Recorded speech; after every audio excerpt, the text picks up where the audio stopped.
2025년 11월 5일 수요 예배를 주님 앞에 올려드리겠습니다. 오늘 특별히 캄보디아 보놈둑 물축제 기간이라서 특별히 영상으로 함께하지만 동일하게 하나님 앞에 마음을 들여 예배하겠습니다. 오늘도 이 예배 가운데 좌정하실 주님을 고대하며 우리 잠시 기도로 나갑니다.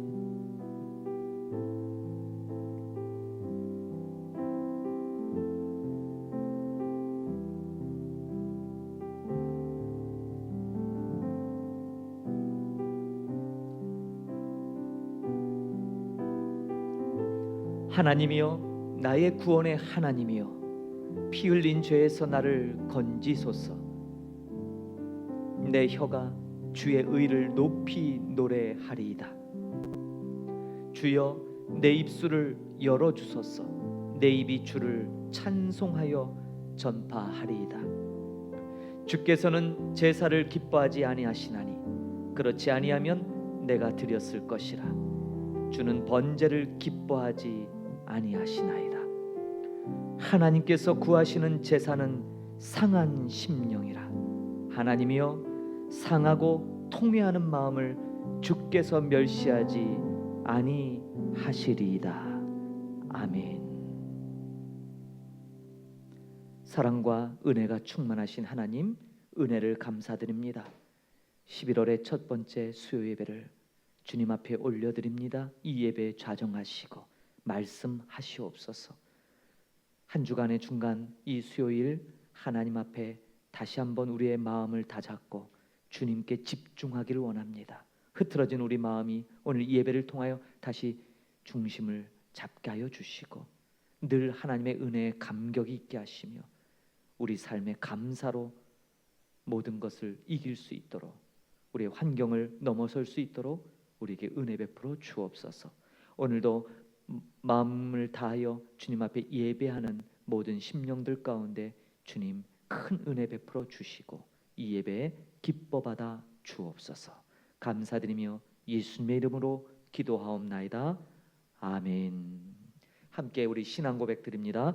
전능하사 천지를 만드신 하나님 아버지를 내가 믿사오며 그 외아들 우리 주 예수 그리스도를 믿사오니 이는 성령으로 잉태하사 동정녀 마리아에게서 나시고 본디오 빌라도에게 고난을 받으사 십자가에 못 박혀 죽으시고 장사한 지 사흘 만에 죽은 자 가운데서 다시 살아나시며 하늘에 오르사 전능하신 하나님 우편에 앉아 계시다가 저리로서 산 자와 죽은 자를 심판하러 오시리라.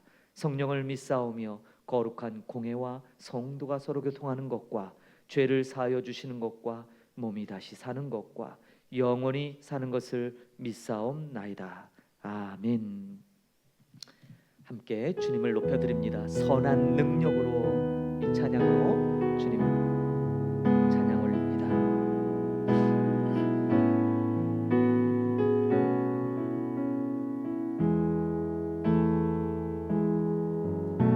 그 선한 힘에 고요히 감싸여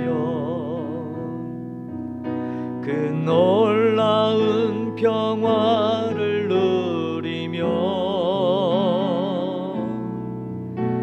나 그대들과 함께 걸어가네. 나 그대들과 하늘을 여네. 지나간 허물 어둠의 날들이 무겁게 내 영혼 짓눌러도 오 주여 우릴 외면치 마시고 약속의 구원을 이루소서. 그 선한 힘이 우릴 감싸시니 믿음으로 일어날 일 기대하네. 주 언제나 우리와 함께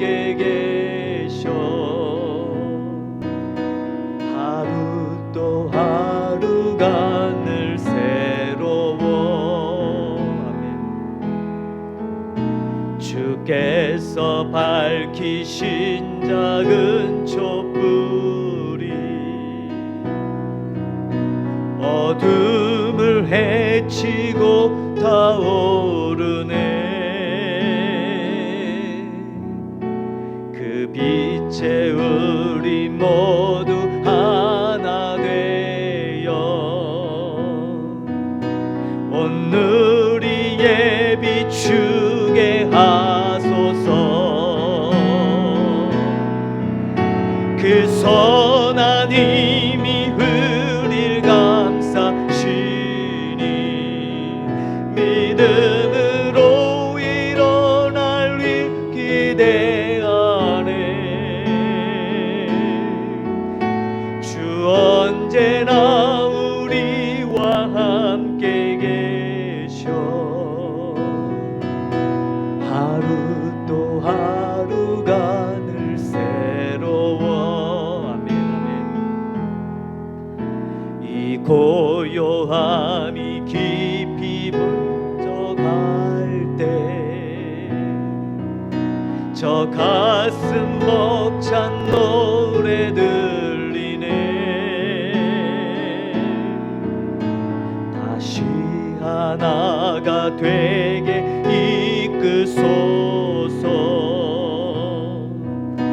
당신의 빛이 빛나는 이 밤, 그 선한 힘이 우릴 감싸시니 믿음으로 일어날 일 기대하네.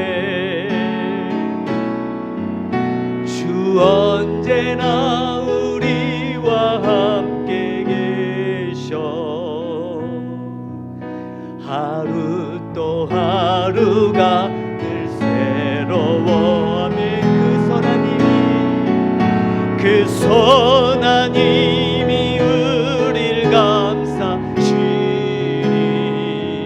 믿음으로 일어날 일 기대하네. 주 언제나 우리와 함께 계셔. 하루 또 하루가 늘 새. 다시 고백합시다. 그 선한 힘이, 그 선한 힘이 우리 감싸시니 믿음으로 일어나 일 기대하네. 주 언제나 우리와 함께 계셔. 하루 또 하루가 늘 새로워. 하루 또 하루가 늘 새로워. 할렐루야. 그 선한 힘, 그 능력이 우리와 함께 하심을 믿습니다. 오늘 함께 나눌 하나님 말씀 요한계시록 계속해서 강의합니다. 11장, 요한계시록 11장입니다.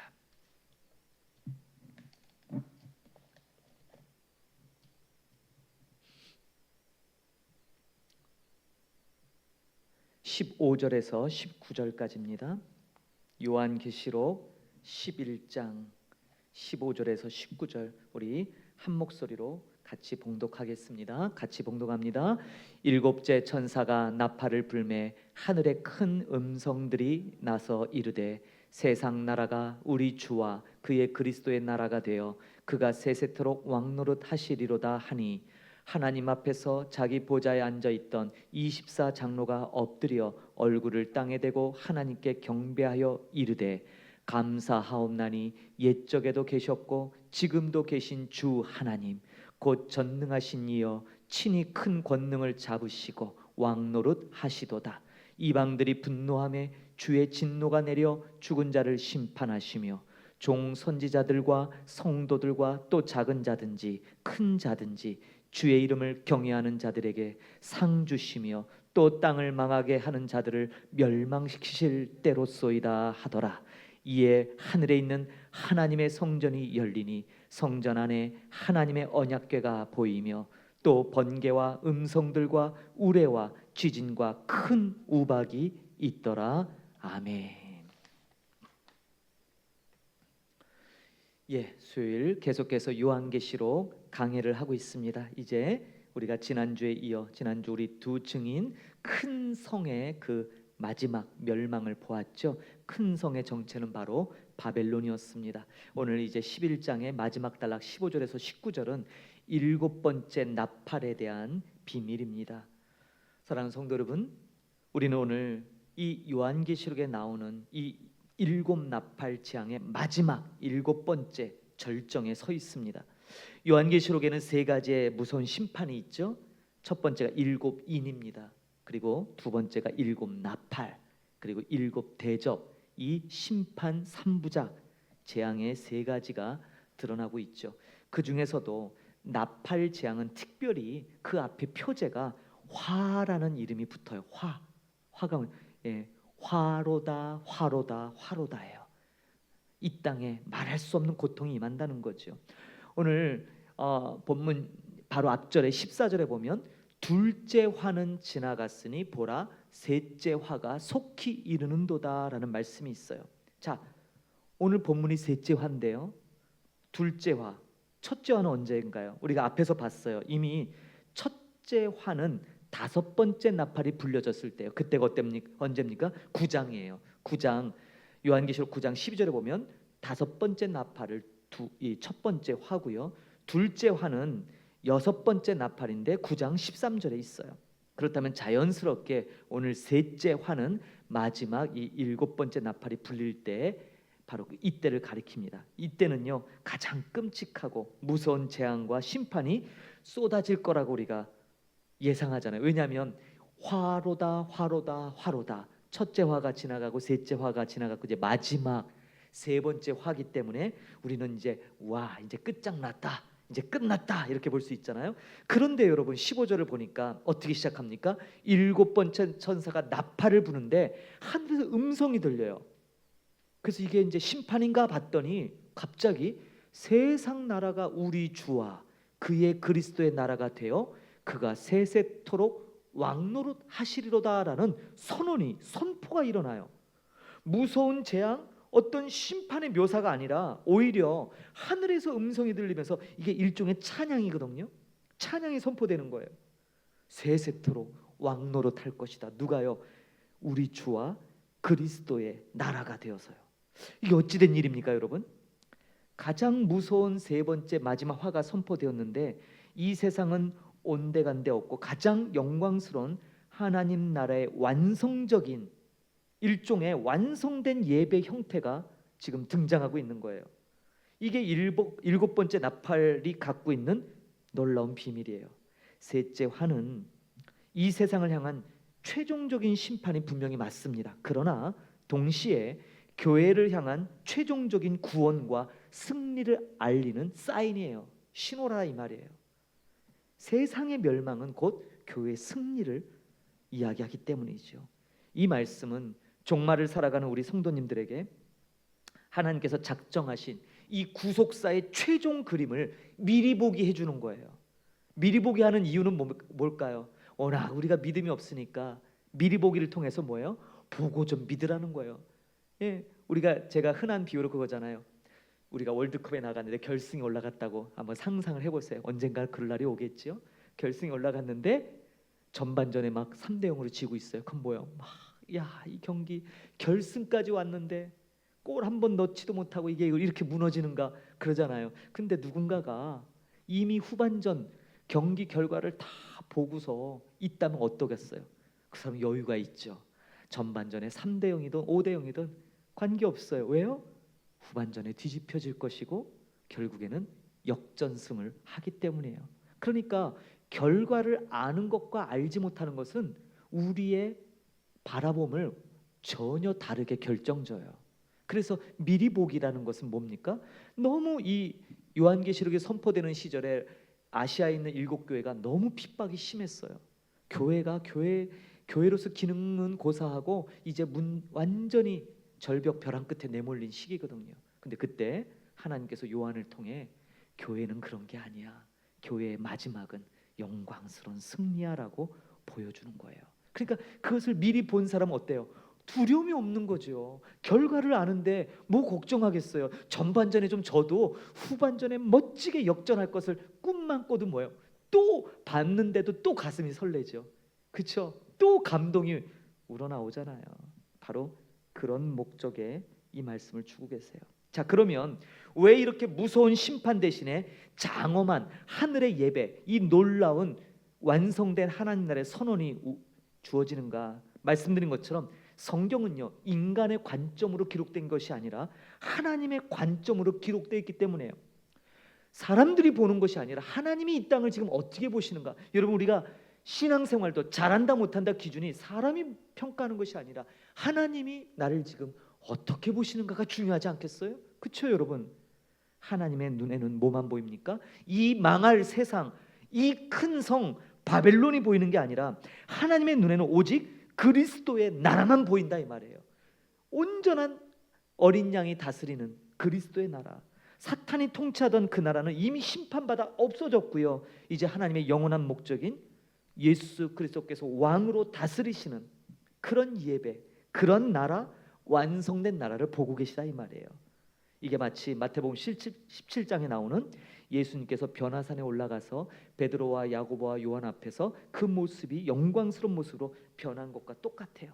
그때 제자들이 깜짝 놀라서 예수님의 그 놀라운 영광의 광채를 보고 그들이 두려워하면서 뭐라고 얘기합니까? 베드로가 여기가 좋습니다. 주님과 모세와 엘리야를 위하여 초막셋을 짓고 우리가 여기 있으면 좋겠습니다. 그러잖아요. 그런데 갑자기 구름이 막 몰려오더니 예수님의 모습을 싹 감춰버려요. 그리고 음성이 나죠. 뭐라고요? 이는 내 사랑하는 아들이요 내 기뻐하는 자니 너희는 그의 말을 들으라예요. 하나님의 음성이 들렸어요. 제자들이 그냥 땅바닥에 척 앉아갖고 두려워하는데 들렸던 말씀이 뭐예요? 예수님이 그들을 일으켜 세우며 일어나라, 두려워하지 말라 였어요. 그리고 그 영광에서 즉시로 내려오지요. 산을 내려오니까 어때요? 산 아래는 그 영광과는 완전히 반대되는 귀신 들려 불과 물에 넘어지는 아이, 그 아이를 바라보는 고통에 찬 아버지가 절규해요. 당신의 제자들은 못 고쳤습니다. 혹시 당신은 고칠 수 있나요? 그때 예수님이 제자들 향하여 얘기하죠. 믿음이 작은 자들아, 탄식을 하며 귀신을 내어 쫓는 것을 봅니다. 사랑하는 성도 여러분, 오늘 본문의 그림이 바로 그거예요. 종말을 살아가는 우리에게 주님께서 변화산의 영광을 보여주셨던 것처럼 믿음이 약한 이 시대에 삶에 지치고 신앙생활이 힘겹고 외롭고 처절하고 억울한 한의 눈물을 쏟아내는 그 고통의 현장에서 이 마지막에 우리가 얻게 될 이 영광, 이 그리스도로부터 우리에게 주어질 이 영광을 좀 보고 믿음을 붙들라고 하시는 하나님의 위로, 하나님의 격려인 줄 믿습니다. 자, 이렇게 하니까 뭐예요? 하늘의 24장로들이 17절을 보세요. 구원받은 교회를 상징하는 그 24장로들이 주께 경배하며 고백합니다. 옛적에도 계셨고 지금도 계신 주 하나님 곧 전능하신 이여 친히 큰 권능을 잡으시고 왕노릇 하시는도다. 여러분, 이 고백 어디서 보지 않았어요? 우리가 계시록 4장에서 이미 봤던 거예요. 여러분, 계시록 4장 8절에도 이 고백이 있어요. 거기서는요, 전에도 계셨고 이제도 계시고 장차 오실 이라고 했는데 오늘 11장에서는요 뭐가 빠졌어요? 17절 보세요. 옛적에도 계셨고 지금도 계신 주, 뭐가 빠졌어요? 장차 오실 이 미래형 표현이 빠져요. 왜 그랬을까요? 요한계시록 4장에서는 아직 성취되지 않은 미래적인 약속을 바라봤다면 오늘 요한계시록 11장에서는요 완성된 성취된 그것을 보고 고백하는 완료의 고백이기 때문이에요. 그래서 여기 보면 뭐예요? 미래형이 빠지고 옛적에도 계셨고 지금도 계신 주 하나님, 그 주 하나님이 누구예요? 전능하신 하나님이죠. 이 말씀의 의미는 분명합니다. 예수 그리스도는 반드시 다시 오실 것이고 그분의 나라는 이미 성취된 그림으로 오늘도 저와 여러분에게도 주어지고 있어요. 그러므로 우리는 삶이 아무리 곤고하고 처절할지라도 저 하늘에서 이미 완성된 예수 그리스도의 다시 오심과 그분의 나라를 오늘 저와 여러분이 사는 이 현실에 끌고 와서 믿음으로 붙들고 살아가는 그 신앙이 바로 종말론적 신앙이고 그것이 우리가 견제해야 될 믿음의 체계예요. 자, 하늘의 큰 음성이 나고 24장로들이 답하자 이제 교회가 화답하는 장면이 나와요. 이 18절의 내용은 시편 2편을 인용한 거예요. 이방들이 분노하며 주의 진노가 내려 죽은 자를 심판하시며, 이건 뭐예요? 시편 2편에도 이방들이 분노하며 주의 진노가 내려 죽은 자를 심판하시며 상 주시며 멸망시키실 때로소이다. 요 시편 2편이거든요. 세상의 군왕들이, 권세 잡은 자들이 아무리 교회를 핍박하고 하나님을 대적하며 스스로 왕노릇 할지라도 결국에는 만왕의 왕이신 하나님께서 온 땅을 통치하시고 온 땅을 붙들고 계신다는, 이게 뭐예요? 교회의 신앙 고백이에요. 교회가 고백하는 신앙의 고백이라고요. 흥미로운 점은 여기서 15절에 하늘의 큰 음성들, 그리스도께서 왕노릇하신다고 얘기했잖아요. 근데 17절에서는 누가요? 여기 보니까 뭐예요? 누가 큰 권능을 잡으시고 왕노릇합니다. 누가요? 여기 보니까 17절에서는 하나님께서 왕노릇하신다고 화답하죠. 그러면 하나님, 당연히 이런 질문을 던져보죠. 누가 왕일까? 그리스도이십니까? 하나님이신가? 사실 이것의 진정한 왕노릇은요, 여기 보면 권능의 전능의 하나님이라고 돼 있지만 우리가 앞으로 보겠지만 요한계시록 20장 6절을 보면, 제가 읽어드릴게요. 요한계시록 20장 6절에 이 답이 나와요. 그들이 누군가요? 구원받은 자들이, 그들이 어린 양과 더불어 그 피로 옷을 빨아 희게 한 자들, 음료와 더불어 행음하지 않은 자들, 바로 그들이에요. 그들이 하나님과 그리스도의 제사장이 되어 1000년 동안 그리스도와 더불어 왕노릇하리라. 할렐루야. 여러분, 이게 우리의 최종 목적지예요. 하나님 아버지와 그 아들 예수 그리스도만 이 왕노릇하는 게 아니라 뭐라고요? 그분이 피로 사신 교회가, 구원받은 백성들이 함께 왕노릇하며 다스린다는 거예요. 여러분, 하나님 나라의 통치 구조가 독특한 게 뭐예요? 왕이, 하나님 그냥 구약에도 하나님 왕이셨잖아요. 신약에도. 근데 영원히 완성될 이 나라에서는 하나님과 어린 양이신 예수 그리스도, 그리고 누구예요? 교회들, 바로 저와 여러분이에요. 이게 얼마나 놀라운 말씀입니까? 우리가 그분과 함께 왕노릇한다는 거예요. 하나님의 통치 범위가 예수 그리스도께로, 그리고 다시 교회로 넓어지는 거예요. 확장되는 거죠. 이것은 하나님의 생명이 확장되어 교회를 이루고 교회가 그 생명으로 충만해지며 하나님의 통치에, 다스림에 동참하고 있다는 놀라운 선언입니다. 이게 우리가 이 땅에 존재하는 이유예요. 이것을 아는 것이 복음을 깨달은 거예요.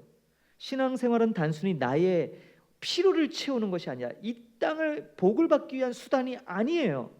우리의 필요가 아닌 하나님의 필요, 그분의 나라를 완성하고 그분과 함께 통치할 거룩한 백성을 세우시는 그 위대한 목적으로 저와 여러분이 부르심을 받았다는 사실입니다. 아멘. 교회의 이 영광스러운 화답이 끝나자 마지막 19절에 뭐예요? 장엄한 장면이 펼쳐져요. 이에 하늘에 있는 하나님의 성전이 열리니 성전 안에 하나님의 언약궤가 보이며, 언약궤는 뭡니까? 구약시대 성전의 가장 깊은 지성소에 있었던 것이 바로 언약궤죠. 지금 사도 요한이 하늘 성소의 가장 깊은 곳, 하나님의 보좌 앞을 보고 있는 거예요. 이 언약궤의 등장은 구약 전체를 관통하는 하나님의 언약 구속사를 떠올리게 만드는 거죠. 이스라엘의 언약궤는 아시다시피 바벨론의 침공으로 예루살렘 성전이 파괴될 때 사라져 버렸어요.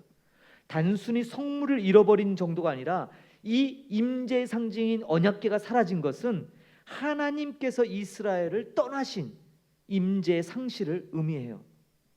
그래서 유대인들은 메시아가 오실 때 다시 이 언약궤가 나타날 거라고 믿고 있어요.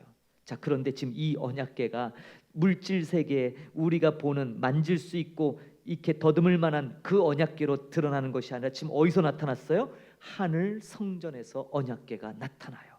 이것은 뭘 말하는 걸까요? 하늘 성전. 자, 거기에서 누가 왕노릇하죠? 교회잖아요. 교회가 곧 회복된 새 이스라엘이며 하늘에 속한 백성이라는 사실을 바로 이것이 보증하는 거예요. 하늘 성전이 교회를 상징해요. 그래서 그 교회의 완성이 새하늘 새 땅으로 이 땅에 내려오는 거예요. 우리도 교회예요. 여기도 지금 교회죠? 저와 여러분도 움직이는 성전 교회들이에요. 그러나 아직 완성되지 않았어요. 하늘의 성전과 이 땅의 성전들인 여러분과 하늘 성전이 만날 때, 하나가 될 때, 그것이 곧 창세기 처음 에덴 동산이 되는 것이고 바로 그것이 원형적인 성전의 회복을 가리키는 거예요. 그러면 하나님이 저와 여러분과 함께 하심이 이제는 확실하게 느껴지시나요? 19절 하반절을 다시 한번 봅니다. 마지막에 뭐예요? 언약궤가 보이는데 번개와 음성과 우레와 지진, 큰 우박이 있어요. 뭡니까? 이것은요, 하나님께서 시내산에 강림하셨을 때 바로 현현, 하나님의 현현의 현상들이에요. 범접할 수 없는 하나님의 영광, 그 하나님의 거룩. 그런데 세상을 심판하시는 그 두렵고 떨리는 하나님이 바로 누구와? 교회와 함께 계시고 여러분과 저 성도 한 사람 한 사람과 함께 계시기 때문에 이 뭐예요? 번개와 음성들과 우레와 지진과 큰 우박이 일반인들에게는 두려움이죠. 세상 종말로 보여요. 멸망의 전조예요. 와, 망했구나, 우리는 죽었구나. 근데 우리는 뭐예요? 그게 하나님이 지금 우리와 함께 계시는 임재의 표징이라는 거예요. 우리를 지키신다는 거예요. 그러므로 교회는 7번째 나팔의 심판, 아니 그 어떤 무서운 화해도 끄떡없습니다. 두려워할 필요가 없죠. 부활하신 주님이 가장 먼저 두려워하지 말라 하셨던 그 말씀을 기억하실 필요가 있어요. 말씀을 맺겠습니다. 장엄한 이 본문의 말씀 계시는 핍박받던 교회와 사도 요한에게 또 초대교회 성도들에게 현실 넘어, 고통의 현실 너머에 있는 하나님이 보고 계시는 완성된 승리를 미리 보며 감격하고 소망을 가지라는 메시지입니다. 그러므로 이 메시지는 심판의 때를 방불케 하는 오늘을 살아가는 저와 여러분에게 있어서도 동일한 감동이요 소망이 되될 줄 믿습니다. 우리의 삶의 자리는 여전히 변화산 아래에 고통으로 부르짖는 환경이에요. 다 변화산의 영광에 머물기를 원한다 이 말이에요. 그러나 우리의 삶의 현장은 산 아래 고통이 여전히 존재하고 여전히 불의와 죄악이 난무한 세상이죠. 그러나 우리는 오늘 7번째 나팔 소리를 들었을 때 이제 이 모든 세상 나라가 예수 그리스도의 어린 양의 나라가 되어 하나님 아버지와 예수 그리스도와 교회인 우리들이 함께 다스리며 통치하는 영원한 하나님의 나라가 되었다는 그 놀라운 선포를 바라보며 믿음을 다시 가져야 되는 그러한 메시지입니다. 이 남은 한 주간 세상의 화처럼 보이는 고난 앞에서 두려워하지 마십시오. 조금 어려움에 낙심하지 마십시오. 이미 성취된 하나님 나라 백성답게 그 미래적 승리를 오늘로 끌어당겨서 살아가는 우리 목양의 모든 권속들 되기를 소망합니다. 그것이 바로 진정한 내 마음에 임한 하나님 나라의 영광입니다. 담대히 믿음 안에서 승리하는 저와 여러분이 되기를 주의 이름으로 축복드립니다. 오늘 결단 찬양은요, 우리가 주일날 결단 찬양을 불렀던 결국엔 주님이셨네 찬양입니다. 이 가사가 계속 귀에 맴돌지 않으세요? 예, 우리가 고백할 내용이기도 하죠. 이 찬양 부르고 주기도문으로 예배를 마칩니다.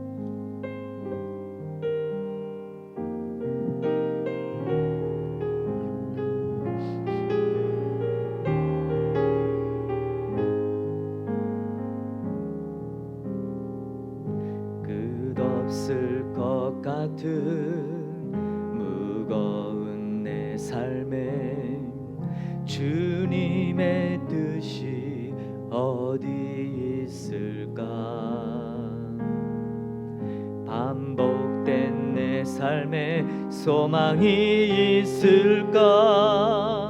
매 순간 은혜가 필요하네. 시간이 흘러 돌아보니 결국엔 주님이셨네.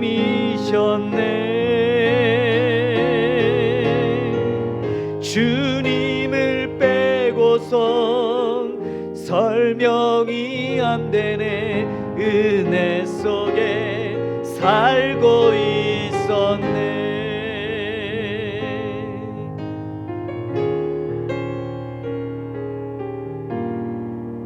어제도 오늘도 죄 많은 내 삶에 주님의 뜻이 어디 있을까? 다시 주님 앞에 나갈 수 있을까? 매 순간 은혜가 필요하네. 시간이 흘러 돌아보니 결국엔 주님이셨네. 주님을 빼고선 설명이 안 되네. 은혜 속에 살고 있었네. 시간이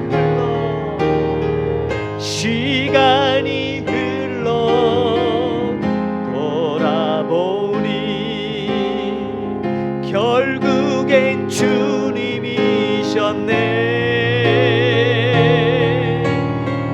주님을 빼고선 설명이 안 되네. 은혜 속에 살고 다시 고백합시다. 시간이 흘러 돌아보니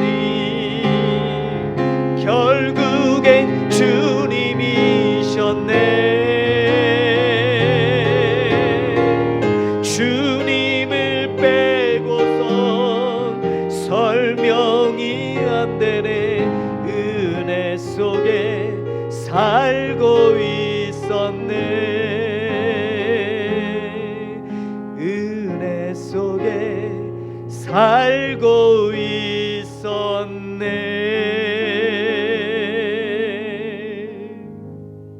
아멘. 은혜 속에 살고 계시죠? 귀한 말씀 주심을 감사드립니다.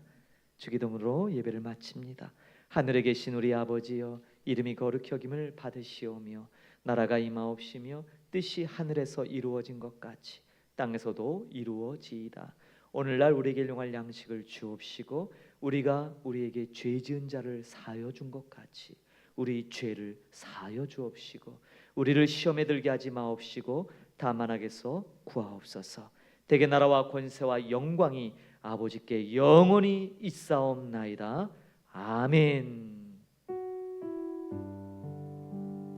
할렐루야.